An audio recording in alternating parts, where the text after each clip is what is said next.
Hello my friends, it's been a while since I've recorded a video, but I want to show you what my last project was, which was using control analysis to land a rocket.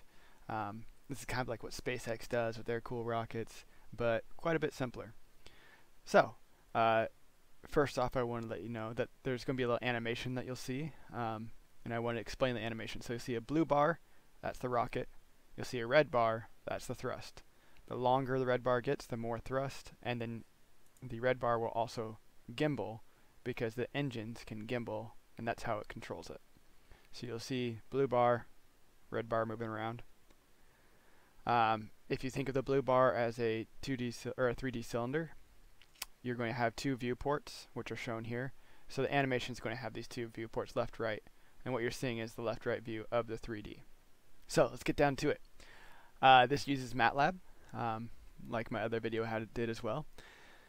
So this is using mathematics, physics, algorithms to simulate and control a rocket's landing. So this will be the example file to see what happens if we don't control it. We just give our rocket a constant thrust value, just say, like, let's set it at 60% and they're going to leave it there. Or I guess in this case we're just using a 20% thrust.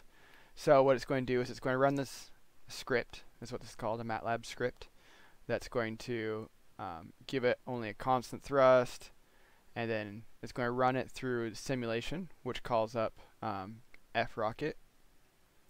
Frocket is this file provided to me by Max Spetzler. He was the lecturer for the course. And this file is your rocket. This is saying if I give it so much thrust at such an angle and it's at such a position, what's it going to do? And so basically it just keeps running this over and over and over for each time step.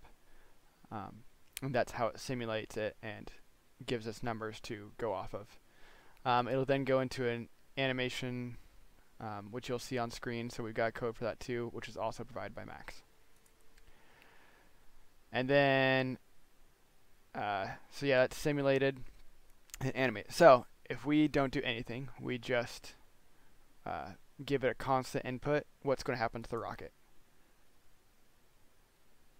Obviously the rocket's just falling. And it's falling kind of slowly. It's bobbing back and forth because, you know, the air keeps it kind of upright. But with that constant thrust, it's not leveling itself out. It's just falling and it's going to crash, which we don't want. So here we can see kind of the two different views, left, right, and an altitude. You got your rocket and thrust vector. So the first part of our final project was to make our rocket hover, to just stay where it is, not do anything else. We just want it to stay there in the sky until the fuel runs out. So we were given a reference position and some reference controls just to kind of initialize everything.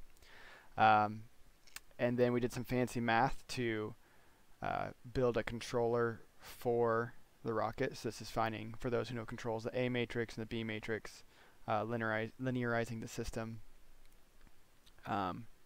And then we're going to use an LQR controller. That's a linear quadratic regular controller. This is a type of controller that's used for systems that have multiple inputs and multiple outputs. This means our rocket has thrust, so how we can turn up the throttle. It has engine gimbal in different directions, so those are different inputs. So we can control how much thrust, we can control at what angle it's at. And because of this, it gives you multiple outputs, meaning it's not just an angle of the thing. We have its velocity, we have its angle, we have its position, we have all these different things about the rocket that we get out of our system. So in order to control that, we're going to use an LQR controller. And our gain constant, K, is determined through an algorithm that MATLAB has that's pretty fancy. And then we're using that K, and that's going to define what we're putting into the system. So U is a variable, meaning what are the inputs. So U is a vector. So U would be like, if we're at a thrust of 100%, it would be like 100, and then we have an angle of 0 and another angle of 0. That would mean it's just a thrust of 100% straight down. So that would be U.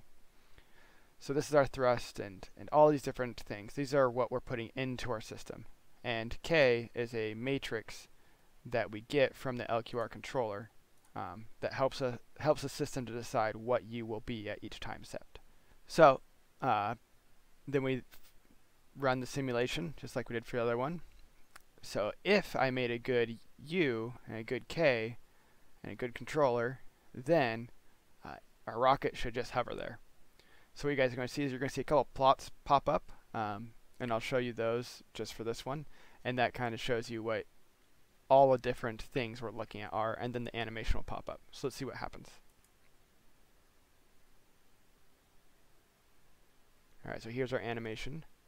And you can see our rocket, it had to put out a big thrust and a lot of gimbal action to get it to stabilize, but now it's just staying right there, so it's a constant, we call this an equilibrium. Well, not really equilibrium, it's a constant point. And then we've got all these different plots. So we've got the altitude, position east and north, so these are the first 3 states of our system. And then we've got the velocities, so we can see all the different velocities. So first it was going down at a velocity of 20, and then it kind of came back up to 0, which is what we wanted. We didn't want it to go anywhere, and then we can see these different velocities, how they had to normalize out.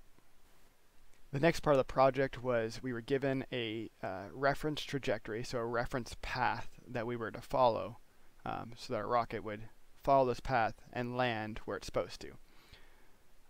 So like, for example, with SpaceX, this would be landing on a pad or landing on one of the drone ships in the sea. And it's doing a lot of math here, so it takes a little while for it to run. But it's simulating 60 seconds.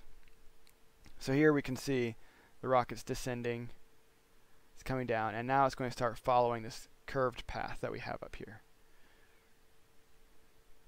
And we're trying to get it to land at 0, 0. So now it's coming over. And then it straightens out a little bit and it lands at 53 seconds. So we can see this path. So here's the path that we wanted to take and what it followed. So red is the reference, that's what we were given, and blue is the simulated rocket. So we can see that we started our rocket's initial conditions off the reference path because we wanted to see, is it robust enough to go back to the path and then follow it. So we can see that this is kind of a 3D map of how it went. So it's coming down and it goes kind of in a big circle and then comes to its landing spot right down here. So we did pretty good. The last part of the final that I'm going to show you guys was that we wanted to have a different type of controller. The controller I was showing you was LQR, linear quadratic regulator, which means that we're assuming we know everything about the system. We know all the states that I was showing you. We know what its position is, we know what its velocities are, we know what attitude they're at, and so we have all this information. But often we don't actually have that in real life scenarios. So sometimes we may not know what the velocity is. We don't have a sensor that is giving us back that information. So what we have to do is we have to use a different type of controller. So this controller, it's not as accurate because we don't have all the information, but it's able to take the missing information and estimate it from what we do know. So that's called an LQG controller, which uses a LQR controller plus an estimator. And that's a linear quadratic Gaussian controller. So we're making our normal LQR controller, and then we're going to assume we don't know what a few of these states are, 4, 5, and 6. So we take that out for simulation purposes. And so now we're assuming that we only have the states that we can measure. And then the LQG controller, the estimator part, will estimate states 4, 5, and 6 so that we can then try and build our controller again. So this uses the Kalman filter, which is an LQE, linear quadratic estimator, which is part of the LQG. So lots of fancy terms and mathematics and stuff that I find really fun. But let's just get down to it. So we're going to simulate the system, and we're going to see how this does, where we don't know all the states, and so we're having to estimate some of it.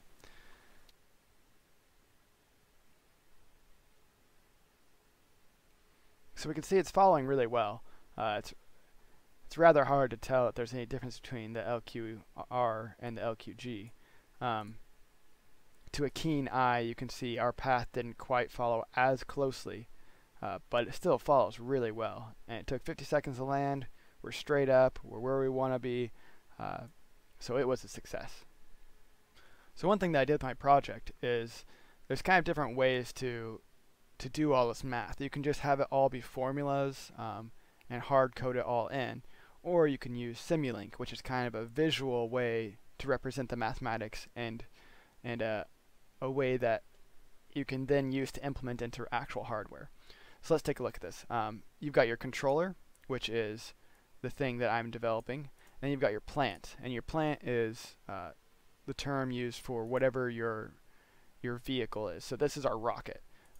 If we go inside the plant, and we've got this F rocket formula, which I showed you guys earlier. It's the same one that we're using. And so basically this is saying, given the controls, what's happening inside of here to come out, and then it feeds back into itself so it knows where it's at each time step. And then I can plot it. And then the C times U is giving us a different thing. So what this is just making it so that we don't know all the states coming out. So we're just dropping some of the states from this matrix C. And that's how we get that's why we need the estimator. So we go into the controller, and our Y, which came out of our plant. So these are what we're sensing. We have sensors that are our Y. So that comes in, and it comes into our estimator. And our estimator is going to estimate the full state system. So you can see that we have 10 states coming in here, and we have 14 coming out. So we're estimating everything else. And then that's going to go into a sum where we're trying to track a reference signal. And so this gives us a little error signal, which will be in here. And that error is the difference between what we want and where we're at. And then we go into our LQR controller, which is this, that K. That gives us the controller times the whatever input we're using. And then we have to take the input, put it back into the estimator, and that input goes out, and these are just saturations, mainly basically telling it that you can't put thrust past 100% or below 0. Your rocket just won't do that. So the controller may try to do that, and it'll just shelf off at 100%. So then this comes back out to U, which is what goes into the plant. So these are our controls.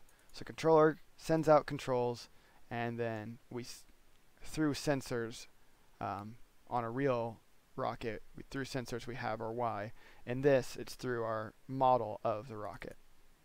So then we have our estimator, which we have an algorithm that is what is estimating it, and then we just integrate it because it comes out as needing to be integrated. So that's how the rocket's simulated. If this were a real thing, you would just take this plant out, and you would just send these controls to your rocket, and then you'd have your sensors coming in. So yeah, this has been a really fun quarter. I really enjoyed it. It kind of gets into more complex controls, and it was my last controls class, so I was really excited and happy to see all my progress. Thanks for watching through the whole video. I know that not a lot of you like math, but rockets are awesome. So I'll hopefully have some more stuff coming out for you guys in the near future as school's wrapping up.